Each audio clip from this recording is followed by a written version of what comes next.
আপনার নাম কি নাম? অভিযোগ কি বলেন? আমি সারা বছর বিদেশ করি, এর কাছে টাকা পয়সা সব দিচ্ছি, সব খাইয়ে যাইছে। আমার মা মারা গেছে 22 বছর, মা মারা গেছে 2 বছর।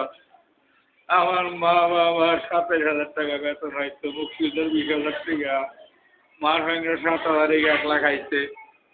এখন আজকালীন যে হঠাৎ করে মারা বাবারটাই খরচ করছি, তুই টিকা লাগবো আমার রঙে তাই হবে, তা দিয়ে দেখি তো কাগজ দে, দেখি তো কাগজ নিয়ে তোর লাঠি দিই, তাই করি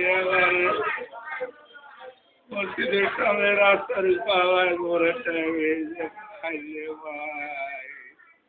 ঘটনা কি বিচার চান?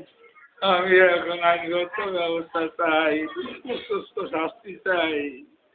বিনা দোষে আমারে মারছে, বিনা অপরাধে আমারে মারছে, মা বাবার টাকা সব একলা খাইতেছে, আমরা কোনোদিন চাইও না। আমি প্রবাসে ছিলাম 30 বছর, আমি 30 বছর সবার সারাই দিয়ে সবের কাছে টাকা পয়সা দিচ্ছি। আমি দক্ষিণ কোরিয়া 7 বছর ছিলাম, সব টাকা এর কাছে দিচ্ছি, সব অসুখের গেছে।